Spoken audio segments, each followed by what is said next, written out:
안녕하세요. 성경을 천천히 읽고 정리하는 느린걸음 성경입니다. 오늘은 마가복음 12장 함께 읽겠습니다. 예수께서 그들에게 비유로 말씀하기 시작하셨다. 어떤 사람이 포도원을 일구어서 울타리를 치고 포도즙을 짜는 확을 파고 망대를 세웠다. 그리고 그것을 농부들에게 새로 주고 멀리 떠났다. 때가 되어서 주인은 농부들에게서 포도원 소출의 얼마를 받으려고 한 종을 농부들에게 보냈다. 그런데 그들은 그 종을 잡아서 때리고 빈손으로 돌려보냈다. 주인이 다시 다른 종을 농부들에게 보냈다. 그랬더니 그들은 그 종의 머리를 때리고 그를 능욕하였다. 주인이 또 다른 종을 농부들에게 보냈더니 그들은 그 종을 죽였다. 그래서 또 다른 종을 많이 보냈는데 더러는 때리고 더러는 죽였다. 이제 그 주인에게는 단 한 사람, 곧 사랑하는 아들이 남아 있었다. 마지막으로 그 아들을 그들에게 보내며 말하기를 그들이 내 아들이야 존중하겠지 하였다. 그러나 그 농부들은 서로 말하였다. 이 사람은 상속자다. 그를 죽여버리자. 그러면 유산은 우리의 차지가 될 것이다. 그러면서 그들은 그를 잡아서 죽이고 포도원 바깥에다가 내던졌다. 그러니 포도원 주인이 어떻게 하겠느냐? 그는 와서 농부들을 죽이고 포도원을 다른 사람들에게 줄 것이다. 너희는 성경에서 이런 말씀도 읽어보지 못하였느냐? 집을 짓는 사람이 버린 돌이 집 모퉁이의 머릿돌이 되었다. 이것은 주님께서 하신 일이요 우리 눈에는 놀랍게 보인다.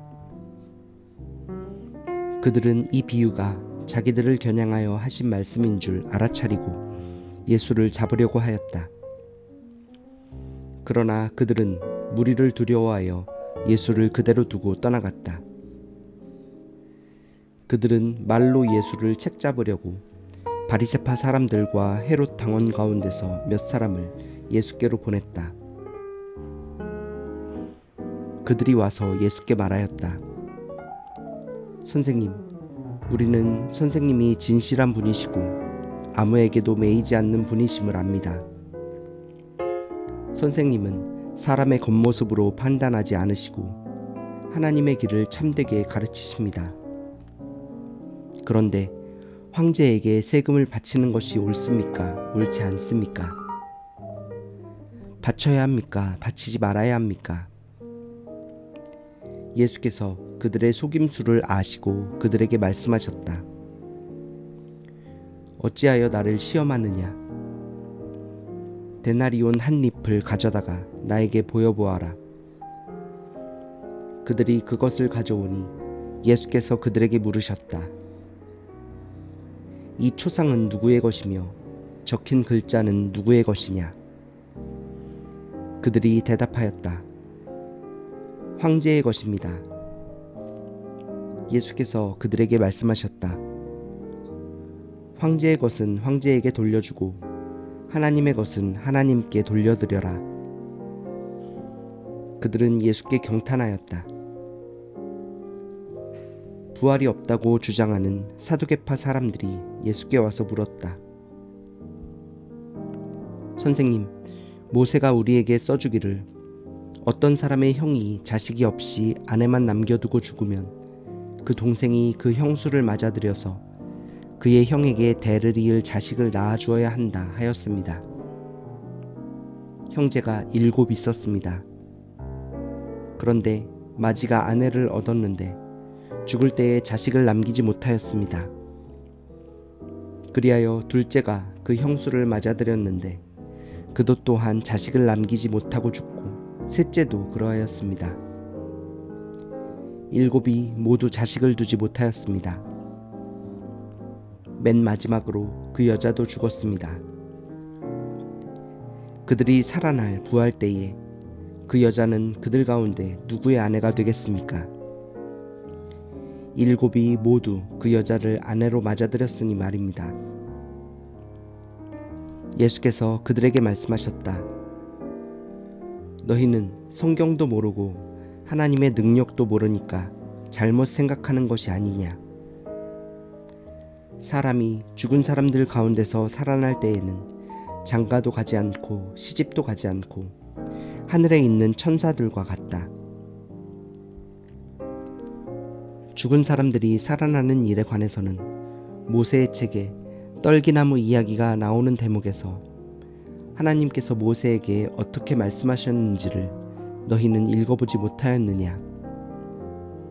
하나님께서는 모세에게 말씀하시기를 나는 아브라함의 하나님이요 이삭의 하나님이요 야곱의 하나님이다 하시지 않으셨느냐. 하나님은 죽은 사람들의 하나님이 아니라 살아있는 사람들의 하나님이시다. 너희는 생각을 크게 잘못하고 있다. 율법학자들 가운데 한 사람이 다가와서 그들이 변론하는 것을 들었다. 그는 예수가 그들에게 대답을 잘 하시는 것을 보고서 예수께 물었다. 모든 계명 가운데 가장 으뜸되는 것은 어느 것입니까? 예수께서 대답하셨다. 첫째는 이것이다. 이스라엘아 들어라.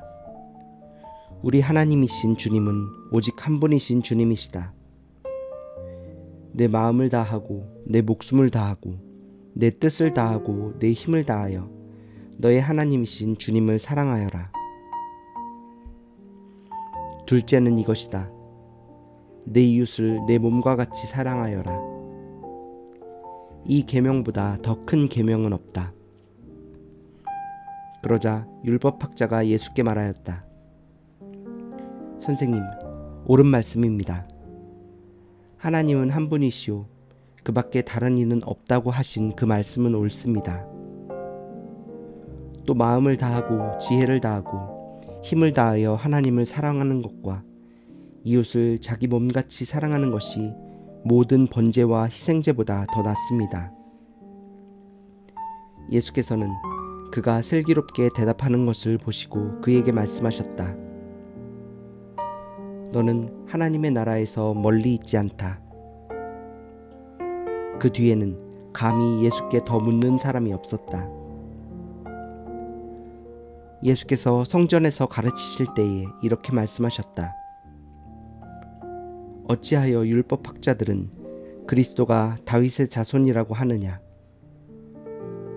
다윗이 성령의 감동을 받아서 친히 이렇게 말하였다. 주님께서 내 주께 말씀하셨다. 내가 내 원수를 내 발 아래에 굴복시킬 때까지 너는 내 오른쪽에 앉아 있어라. 다윗 스스로가 그를 주라고 불렀는데 어떻게 그가 다윗의 자손이 되겠느냐? 많은 무리가 예수의 말씀을 기쁘게 들었다. 예수께서 가르치시면서 이렇게 말씀하셨다. 율법학자들을 조심하여라. 그들은 예복을 입고 다니기를 좋아하고 장터에서 인사받기를 좋아하고 회당에서는 높은 자리에 앉기를 좋아하고 잔치에서는 윗자리에 앉기를 좋아한다. 그들은 과부들의 가산을 삼키고 남에게 보이려고 길게 기도한다. 이런 사람들이야말로 더 엄한 심판을 받을 것이다. 예수께서 헌금함 맞은 쪽에 앉아서 무리가 어떻게 헌금함에 돈을 넣는가를 보고 계셨다. 많이 넣는 부자가 여럿 있었다. 그런데 가난한 과부 한 사람은 와서 렙돈 2닙 곧 한 고드란트를 넣었다.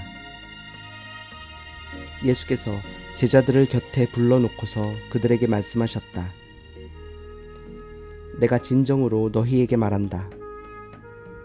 헌금함에 돈을 넣은 사람들 가운데 이 가난한 과부가 어느 누구보다도 더 많이 넣었다. 모두 다 넉넉한 데서 얼마씩을 떼어 넣었지만 이 과부는 가난한 가운데서 가진 것 모두 곧 자기 생활비 전부를 털어넣었다.